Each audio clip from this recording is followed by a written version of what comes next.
Christmas നാളുകളിൽ മനസ്സിൽ ആദ്യം ഓടിയെത്തുന്ന രൂപമാണ് സാന്റാക്ലോസ്.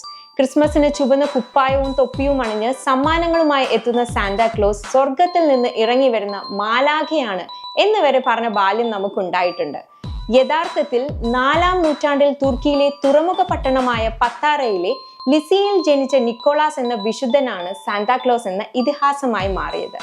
മൈറ എന്ന നഗരത്തിലാണ് വിശുദ്ധ നിക്കോളാസ് താമസിച്ചിരുന്നത്. മൈറയുടെ ബിഷപ്പായിരുന്ന അദ്ദേഹം കുട്ടികളോടും ആലംബരോടും അടുപ്പം കാണിക്കുകയും ധാരാളം ജീവകാരുണ്യ പ്രവർത്തനങ്ങളും ചെയ്തിരുന്നു. അശരണർക്ക് എപ്പോഴും സഹായസ്ഥം നീട്ടിയിരുന്ന അദ്ദേഹം കുട്ടികൾക്കും പാവപ്പെട്ടവർക്കും അവരറിയാതെ ക്രിസ്മസ് സമ്മാനങ്ങൾ നൽകുമായിരുന്നു. 15-ാം നൂറ്റാണ്ടിലാണ് വിശുദ്ധ നിക്കോളാസ് സാന്താക്ലോസ് ആയി മാറുന്നത്.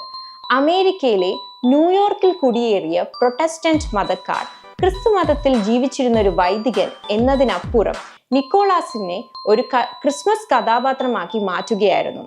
അങ്ങനെ വിശുദ്ധ നിക്കോളാസ് ക്രിസ്മസ് വിശുദ്ധനായി. ക്രിസ്മസ് തലേന്ന് വിശുദ്ധ നിക്കോളാസ് സമ്മാനങ്ങളുമായി വീടുകളിൽ എത്തുമെന്ന് കുട്ടികൾ വിശ്വസിച്ചു.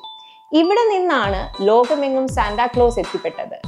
യൂറോപ്യന്മാർ എത്തിച്ചേർന്ന നാടുകളിലെല്ലാം ക്രിസ്മസിനൊപ്പം സാന്താക്ലോസും സഞ്ചരിച്ചു.